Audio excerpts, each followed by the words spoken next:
We're gonna do a. Oh, thank you, Oh. Claudia.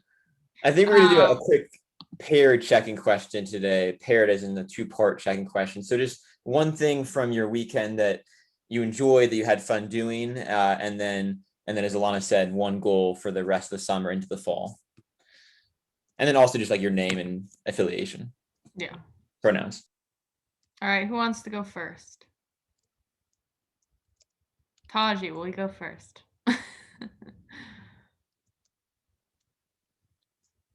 Okay, I can go first. Alana, she, her pronouns. I'm one of the youth subcommittee co-chairs. And something that was really fun this weekend is that I'm trying to do some like family bonding activities with my parents before I leave for college. And I'm leaving like end of August. So we went to Battleground Lake State Park, and that was really fun. There's this like it's like a 1 mile hike around the lake, and then there's like a lake another trail that's like a little bit farther up, and that's like about 1.5 miles. So we did that on Sunday morning, and that was really nice. And one of my goals for this summer is to, I guess, live in the moment and enjoy my time here in Portland before I go to college. All right, Britt, do you want to go? Happy to go. Yeah.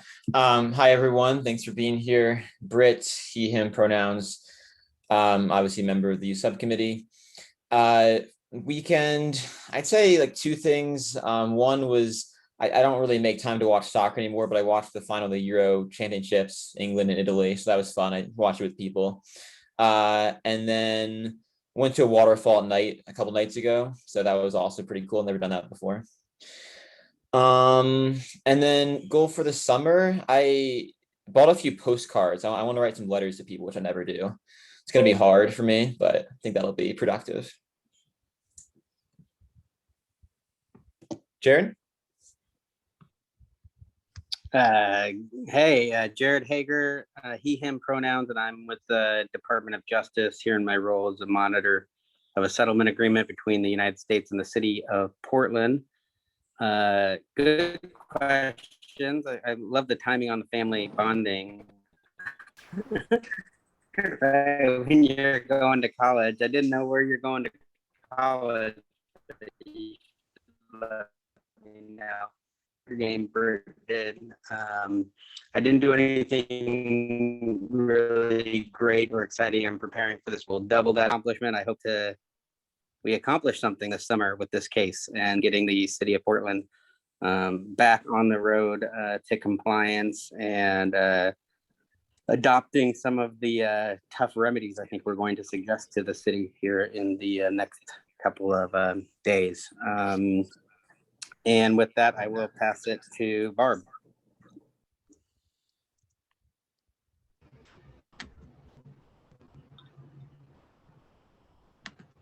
Hello, my name is Barb, and I'm too poor to have an internet connection that you can see me and hear me at the same time.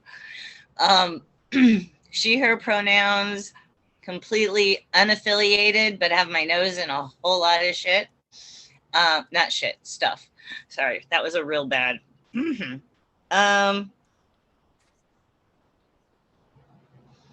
goal for this. Wait, what was it? One goal, and what was the other one? Something fun that you did over the weekend. And okay, the weekend's easy. I went to Wilson Pool, the Wilson High School pool, both days because I have a friend who really likes to go. So we went. I went down the slide a couple of times. So that made me feel good. And then coming up into fall, if I end up teaching a class, it'll be working on setting goals within that class. Mm-hmm.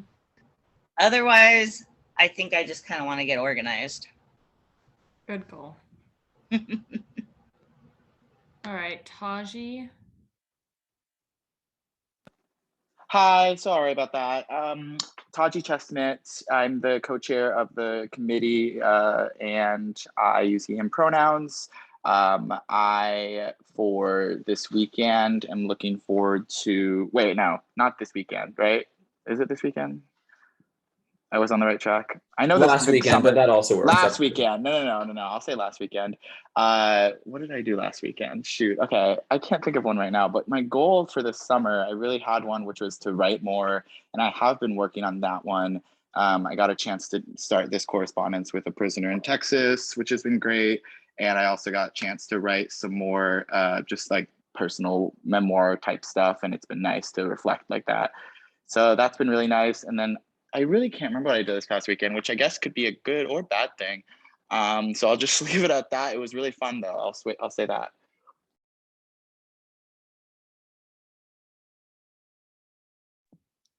And then can Annika go? I think you joined late. So there's 2 check-in questions. One is one of your summer goals, and then the other one is something fun you did this past weekend.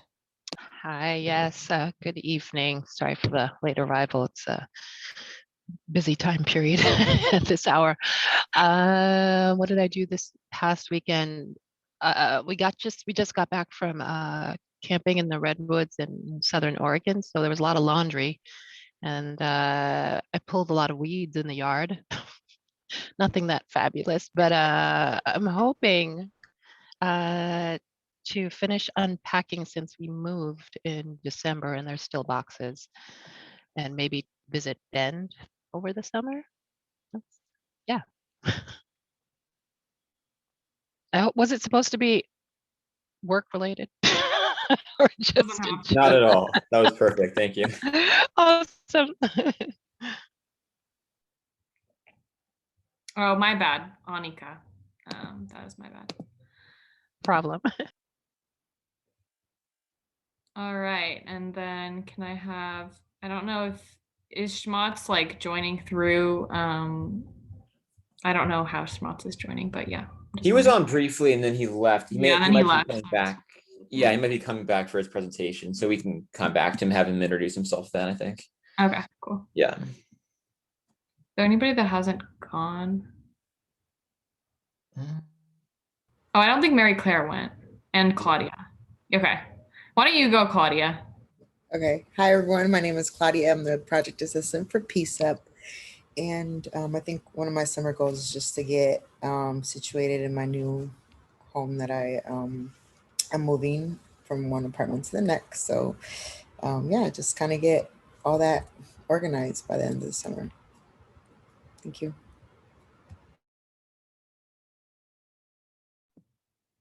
And then Mary Claire, I think you joined late. The questions I'm were. sorry, I didn't, kept asking for that password, so, or the. No, it's no big deal. The questions were one of your summer goals and then something fun you did this past weekend. Okay, summer goal, take more vacation, because some fun. I just spent several weeks away on Martha's Vineyard, and it was delightful, so I'd like to do some more of that. Thank you. All right. Can you email Schmatz and just see what the holdup is? Yeah, of course. I'll Yeah. check it with him. Yeah. And then, so we had a work session this past month. I believe it was at the end of June, me, Taji, and Britt. And we just wanted to give kind of an update. So essentially, we were thinking of doing an interacting with youth directive following the release of the interacting with the LGBTQ community, I believe. And so one of the people that works on the directives sent us basically a list of directives that we could look at, because we decided to not make a whole new recommendation, but instead try to like kind of go through youth directives at the moment and see if there's any issues, so we could like kind of rewrite that.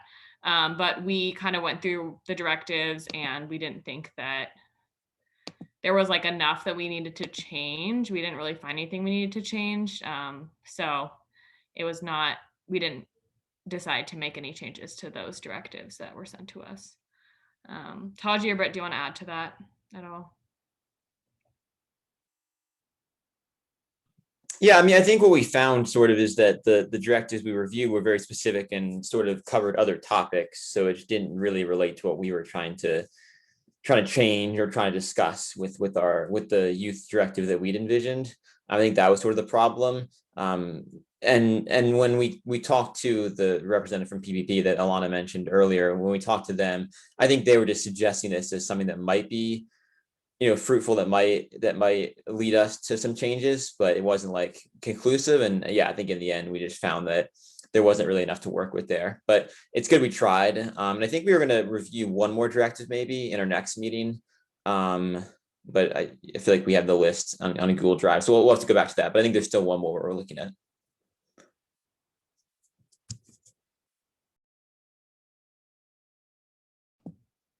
Taji, do you have anything else to add, or do you think? No, I also wanted to say that I think we decided we are going to look into how we can further support more young people being involved in some policy work. And that's going to be one of the, I don't think it's going to come in the form of a recommendation, but I think it will include some sort of work session and planning from our subcommittee specifically. And that'll be, hopefully we think we can take on in the summer, hopefully before the school year starts. So that's the only other piece, like sort of off of that came this other conversation, but nothing else on the directive itself. Thanks. All right, and then I think Barb said that Schmott said he would be on at 5:25. I think that he was joining and he kept disconnecting. So are you in communication with him, Britt? Yeah, I told him to text me if he has any issues joining, but I think you're right. It's in the chat further up. Yeah. He said he was checking to see if he had a good connection, and he'd be back at 5:25. Okay. Thank you. Yeah. I don't know if he's true to his word, but here he is.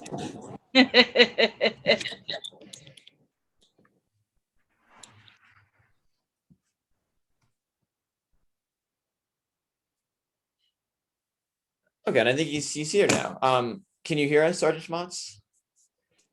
Yes, sir. Yep. I'm just gonna keep my video off. That's okay. My camera's been on the fritz today. I'm kind of not near civilization, so I want to make sure my audio stays clean. Okay, thank you. Appreciate you making that work. Yeah. Well, we're ready for you now. So if you're good to start, let's go with that. Maybe you could just start by quickly introducing yourself and also our quick checking question today. We'll just do one part of it, but our checking question today was one thing you're looking forward to, or sorry, one goal for the rest of the summer. So if you could also add that. Thanks. Sure. My name is Aaron Schmautz. I'm a sergeant for the police bureau. I was kind of formerly the YSD sergeant, and since that unit was disbanded, I'm assigned to the chief's office, kind of all things youth. I don't know if they've come up with a title yet. I've kind of moved around units a couple times, so I had a bunch of acronyms, and I just kind of quit trying to put all the letters together. So now I'm assigned to the chief's office. Goals for the summer? I don't know. I've already done my vacation. We went on a road trip and saw some fun sights down in Utah, and just kind of working and just keeping busy. My wife's a teacher, so summer is usually pretty chaotic in our family just because of that. So. Yeah, thank you. Thanks for making time for this. Yeah, so as we talked about, sort of wanted this to be an informal conversation, but could you sort of start by talking about the change that you've sort of gone through? I mean, you mentioned that it's been a little volatile. You've sort of had to jump through, different organizations within the larger PBB. Can you talk about sort of where things are at now for you and for your role? Sure. So, I mean, as I mentioned, July of 2020, on July 1st, that was when YSD was dissolved. And so the concern at that point, as far as just how, the Bureau would manage any of the larger scale issues or concerns related to youth, they wanted to keep a sergeant just kind of available. And obviously schools have been in disarray too, just with COVID and all the things that has brought to, what their environments look like. And so I've just maintained a relationship. They initially put me in our community engagement office, and that unit was also disbanded, maybe in November, due to just continuing attrition within the police bureau and staffing issues. So it's just kind of just down to me and our Sunshine Division guy are on a UDAR, but the larger conversations internally and kind of with the city government and with the schools has just been kind of this, as the schools push towards reopening in the fall, what kind of safety mechanisms, either through Office of Violence and Prevention or other things, need to be in place so that if we do have any larger scale events, or if there are events within the school community that are causing some level of safety concern, what the police bureau's role in those things will be. Obviously any school or youth related organization can call 911 or non-emergency. But as far as, I think that the pretty consistent message from all these different organizations has been, both limiting inputs as far as just patrol officers interacting with youth in crisis situations, and then also what those situations do look like, so we make sure that the right resources are getting to the right place. Yeah, that's helpful. Thank you. You mentioned there are like a number of different stakeholders involved in some of these conversations you're having, especially, one of the important issues you raised was how to deal with these crisis situations where maybe now you don't have an officer in the school or dealing with a young person.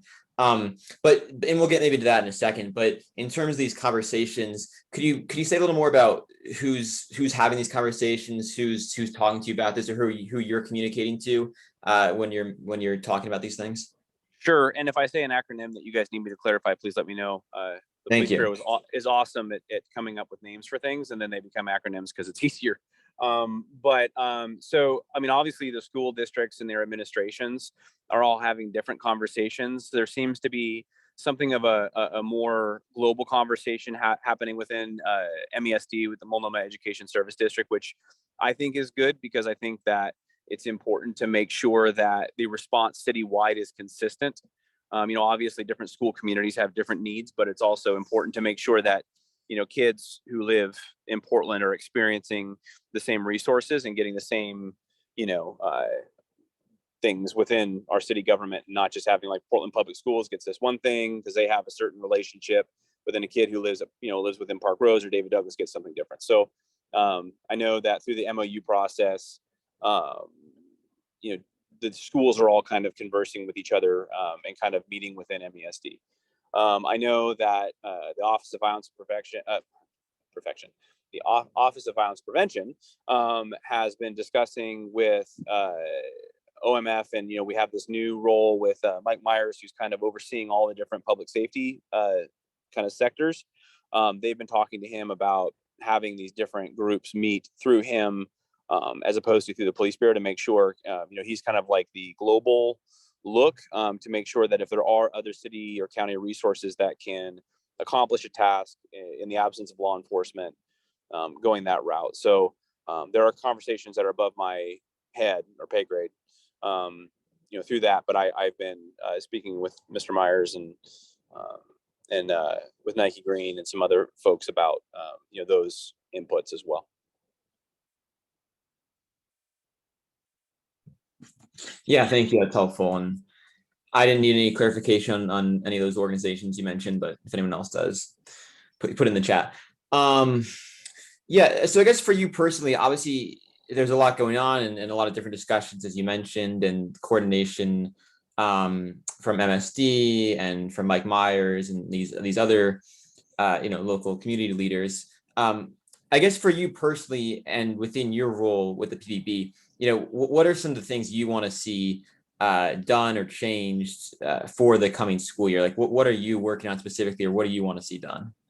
Well, I mean, my concern right now, as simply as I can put it, is, COVID obviously had a huge impact on kind of the pace and the style of the way that kids were interacting, or youth, I'm sorry, not kids, but youth were interacting with everybody, really kind of within this kind of biosphere. And so, as we re-enter into a more normal looking school year, I think that the odds of, a lot of these kids having had a lot of different lives for the last year, a lot of kids in crisis, I keep saying kids, I'm sorry. So a lot of youth in crisis, having had less access to meals or other things, and just, there's a lot of community violence going on right now. And a lot of it is impacting youth. And so, when they do re-enter into the school environment, just what that's going to look like for them. And also, there is this big shift. I mean, historically, a lot of the staff and administrators, their historical kind of go-to resource was the school resource officers, and for good or for bad, like that was what existed. And so when those calls do come in and they ask for help, they're not, that resource isn't there. And so my concern is that when we do have these events that are concerning to staff, I think just calling patrol and having patrol enter into the school environment is not optimal, and making sure that those inputs are instead either community resources or that there's proper training within the school environment to make sure that they're getting the resources they're asking for, because they may, making sure they know what to ask for and who to ask and all those things. So, my focus as we kind of re-enter the school year is just getting everyone at least in the same kind of bandwidth about what resources no longer exist and what should exist, and kind of what the gap assessment is there to make sure that when people are asking for help, they're asking the right people. Yeah, I mean, one interesting thing that you talked about at the end there, sort of assessing things, you said gap assessment. Obviously, you've worked in schools a lot, you have these ideas. What are you hearing from schools though? Are they sharing any concerns with you that either sort of back up what you're saying or that are different from what you're saying, or are they just sort of a little more distant from these conversations right now? What do you say?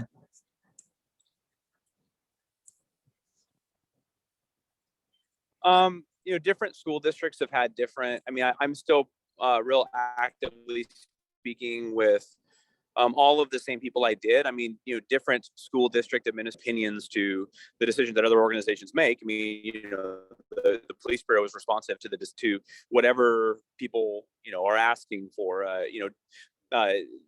David Douglas and Park Rose and Portland Public have had different, perspectives about what they would like to see in their school campuses. And then, and again, with MESD becoming involved, I think that is a more holistic look at countywide response. But certainly from a gap assessment standpoint, there's different perspectives about, for instance, sporting events, football games and basketball games. Historically, schools have hired, police officers on secondary employment to come and staff those events to make sure they stay safe. And they're no longer going to do that. And so, I don't know what their discussions internally are about that. Certainly, I hope they're having those discussions, and I know that they are, assuming they probably are. But those kinds of things, and other, dances, they would have police officers on site. And then those other non-criminal, the school ecosystem creates, emergency calls that are outside of the normal kind of paradigm for police calls. And the response is different because the juvenile justice system is different. And so that's where you're seeing, there's just a lot of differing opinions. And again, I don't know if there are conversations I'm not privy to. I'm assuming there are, but there's still a lot of free-flowing conversation with each different school. The conversations are a little bit different depending on which school district. Yeah, no, that's helpful. Thank you. Understand it's sort of, a changing environment, especially as we come back to school and, administrators are figuring out policies in general that are going to be different after the pandemic. I guess sort of related to that, and again, this is maybe sort of speculative, but just in your opinion, do you think that schools are going to be able to figure out all these things by the time school starts, or is it going to be more of a dynamic process where they sort of work out some of these issues as the school year progresses? That's a difficult question to answer, mostly because I don't want to come off as overly critical. If you look at so far, a good example of the kinds of things we've experienced, we've had like staff members, at schools, varying schools, calling and saying things like, hey, we used to have school resource officers who would do safety patrols for traffic in front of schools when we reopened, and we no longer have that. What do we do? And the difficulty there is our traffic division also was defunded, and moved back to the precincts, and so the historical resources there are gone. And so I think the real challenge is from a kind of community-wide conversation. You have community members who may call and have certain expectations about what those school environments should look like. And then you have administrators who may have different perspectives, and then you may have employees who have different perspectives. So I think the real balance is just trying to figure out, how to bring all those different ideas about community safety together, and which variables are kind of non-starter conversations, or things that, like, look, we have to deal with this issue regardless of maybe where people don't agree, or which things, like, how again, how do we bring all those different perspectives together? And again, not to be example-y, but last year David Douglas had a situation where someone threatened community violence at the school, and I fielded hundreds, literally, of phone calls for 2 weeks of some parents were like, hey, I want police officers at every door of the school because my kid's not safe. And other parents were like, hey, our school, if you do that, it's gonna feel like a prison, and I don't, my kid doesn't feel safe when we see uniforms there. And those are the kinds of issues that we would work through when we had school resource officers. But that obviously is a much different look now, especially considering the fact that we just flat out don't have the officers to provide that same historical response. So those are the kinds of things where it's SROs and the Youth Services Division would work through those problems differently. And so I'm hoping it doesn't sound like a statement of criticism. It's more like just these are my observations and the kinds of major questions we're going to have. If a school staff member calls and says, hey, I want help with this issue, and the school administration is saying we don't want to address that way, I think that there are some conversations that kind of exist in that kind of either mentored or restorative world where it's like, okay, these are our different expectations. How should we come together and decide how we're going to respond to that? Yes, thank you. We have talked about with you and other people in the PPP about training before. Obviously, it's a complicated situation, and a lot of times, or sorry, I guess I should say, acknowledging that schools, don't want officers interacting with their students in many cases, but still acknowledging that sometimes that'll be necessary. Do you think there's any sort of updated training that needs to be given to the general patrol officers, considering they haven't historically had to interact with students in this way, or is that more of a minor issue? Just wondering if you think that has any relevance here. Yeah, I actually just finished a training video that's working its way through the approval process for that very matter, right? My opinion is that, instead of, like, if someone calls the police, typically the police will just drive to the place and show up unless there's something in the call that would indicate they should do otherwise. I've been working with training and the schools to kind of discuss what that input looks like. If you're going to go to a school and the call is coming from an administrator, call the administrator and ask kind of what outcomes they're looking for. If the call is coming from a staff member, maybe we ask the staff member, hey, can you check with your administrator? And obviously we're talking about non-emergent, right? Like, emergent situations are what they are, but if it is a non-emergent situation or something that doesn't involve, like, something like active violence or something, checking with all of the kind of stakeholders in that environment before we enter it, instead of just inserting officers who may or may not have all that advanced training, to make sure that the outcomes are as controlled as possible. So that training exists, and again, everything that's training with the police bureau takes a while to kind of get approved and everything, but that, yes, I guess.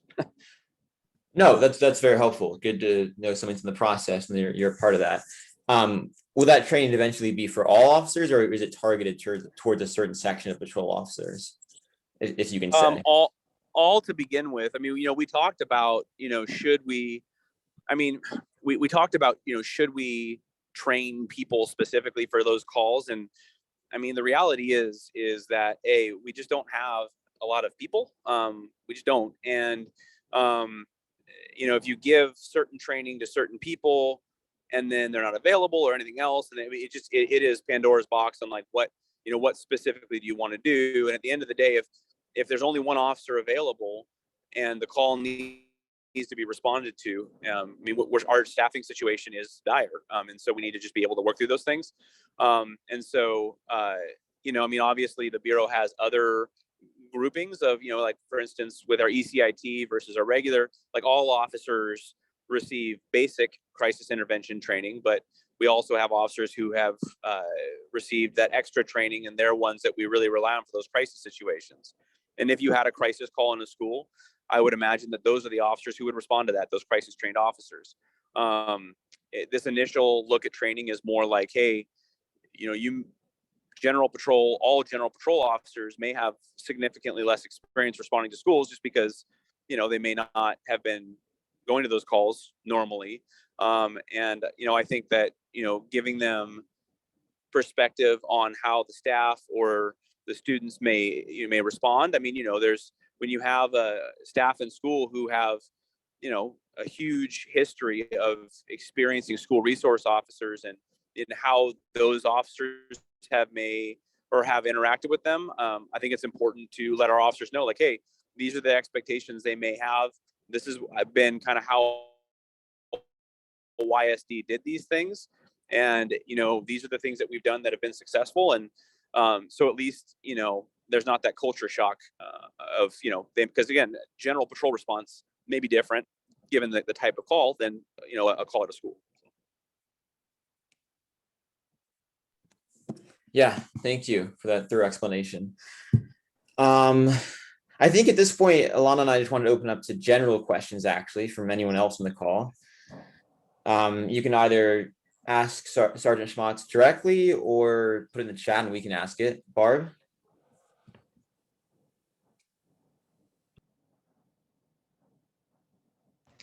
Well, that was quick. My question is there any extra training planned for the ECIT officers for working with youth? And when you're talking, this is a separate question. When you're talking about the training that you're talking about going like through the whatever, the approval process, does the TAC look at that too? I'm just curious. Thank you. I don't know the answer to either of those questions as far as what ECIT is planning. I am an ECIT officer, and I know that I have received training with youth, but it was outside of that. And behavioral health stuff with youth has always been a real challenging. I mean, not just in the police realm. I mean, again, this is just my opinion. The behavioral health is a real challenging deal within the community, kind of writ large, just because, the resources that exist are different for youth. There are some, barriers with, different guardianship or how other things, how that all works. I mean, it really is just a really challenging field. And so, obviously any training we can do is good. I just don't know, as far as specific training for ECIT with that. And I don't know, I mean, obviously, Britt and Taji have done training with us and know that, we did some training in the last couple of years in our in-service just about interacting with youth in general. I mean, and actually I can't, Taji, maybe you can, or Taji or Britt, maybe you can tell me. I don't remember if that, I know I did the training. I think that it was just an in-service when we did the training about just young minds and how they receive information. Just off the top of my head, I'm not remembering, but and then as far as approval, as far as how all that stuff goes, I honestly just don't know. I plead ignorance to that part. Aaron, I was just gonna say, I don't know how much they implemented the videos or any of the in-service. I know that because of the model that we use with the hybrid, because of COVID, they're implementing similar models for the rest of their trainings. And I know they've been using the video that we made for other purposes besides the in-service that was initially made for and produced for. But beyond that, I'm not sure. All we know of is what you mentioned to us back in last year when you mentioned that you were working on some videos to sort of summarize the work of the youth service division and sort of how interacting with youth. I don't know if that's going to involve any of the work that we previously did. We've not been contacted about any of that, and they could use the video if they please. But yeah, so unless those videos have been something you've been working on, I don't really know of any current developments in the training area. Maybe, yeah, and I can ask him. I mean, there's obviously a lot to kind of unravel there. The real challenge is that we're dealing with a landscape that is continuing to change it's like, you know, kind of the whole build the airplane while it's flying piece of it. So that piece of it I know is challenging. My intent with this initial input of training, again, is trying to just give our officers the ability to have some level of understanding about, you know, beyond what they would already know, just about what they're kind of walking into with some of these calls, and also trying to mitigate some of the inputs if we can, because I mean, it's hard. A lot of people within the school environment call, and foundationally, the issue that they're calling about is important to them and does need to be dealt with. It just may not need to be dealt with in the school environment. And so that, you know, in and of itself, to me, is a big, you know, sending an SRO who knows the principals, knows the students, you know, kind of knows what they're walking into is different than just, you know, I mean, again, the best example I can give, like if your purse gets stolen or something, you know, or something happens that's a non-emergency issue, I am of the belief that just sending a uniform into a school, it activates something in that school. And so if we can deal with that thing by having that person call from home or just come up with other options, you know, I think that given the current environment, I think is better. And those are the types of things that we're looking at. You know, the more in-depth training as far as, you know, ECIT plus or adding things to that, I mean, that's a bit much bigger conversation. And, you know, I certainly can talk to the sergeant who's in charge of ECIT, you know, the program, and just say, hey, you know, has there been any conversation about, you know, specifically interactions with youth? I know a lot of the training our SROs did was specific to dealing with youth in crisis, but again, it's always hard to, when you've done training, it's hard to remember the specific format or the forum it was done in, right? Like I know that I've done it, I just can't remember, you know, date, time, and why I did it at the time.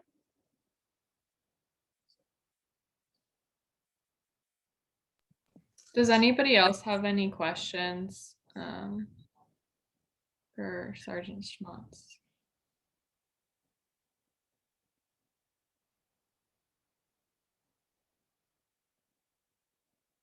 You can also put them in the chat and me or Britt can ask them as well.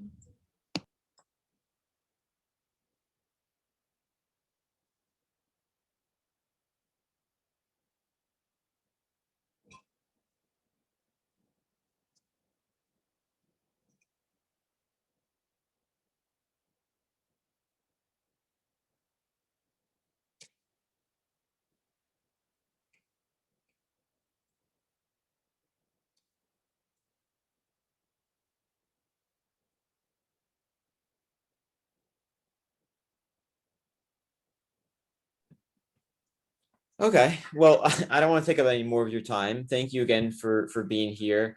And I guess, you know, if anyone else has questions, they can reach out to us and maybe we can talk to you or go directly to you. Sure. And I know, sorry, did someone say something? I just said, sure. Sorry. Oh yeah, thank you. And I'm sure we'll be in touch either way. So thanks again. Yep, you well, guys. Bye. Thank you. Bye.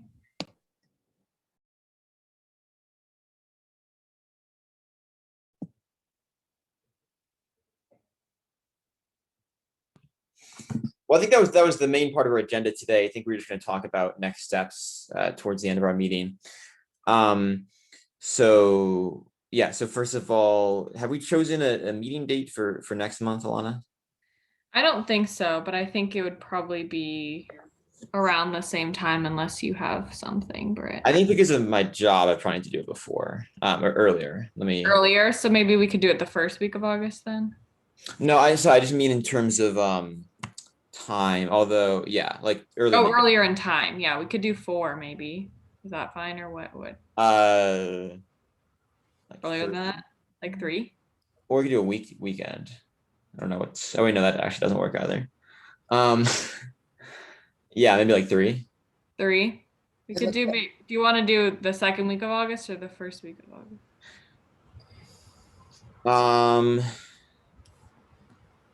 Yeah. If we do, not that it's too confusing. If we do the second week of August, then the timing won't be an issue. So we could just do that as well. Maybe like the Tuesday or something. Yeah. So If you guys, the only thing about the second Tuesday of the month is that that day is scheduled for the steering committee meetings. Okay. You guys would be technically on the second Monday, which is August 9th. Yeah. Okay. Are you free August 2nd, Britt? That Monday, the 1st? I am just but before 4 p.m. 4 Is it- p.m. 4 p.m. my time or 4 p.m. your time? No, 4 p.m. your time. Okay, yeah. We could do 3 or 2:45. If that works for people. It works for other people, yeah. You guys want to do August 2nd at 3? Or I guess 2:45, just have enough time. Okay. Yeah.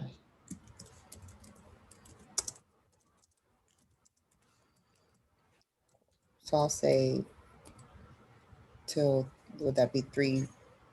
That'd be till 4. Till 4. Oh yeah. 2:45 to 4. Yeah. Okay, cool. Cool.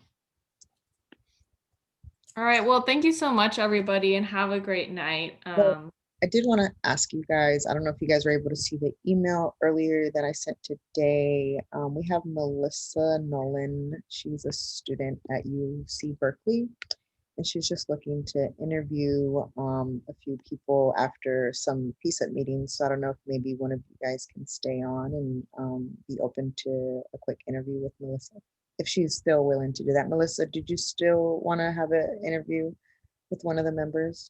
Yeah, I actually love that. Thank you for bringing that up. I was actually, just wanting to interview 1 or 2 people, just get a little bit more information and background on what you're currently working on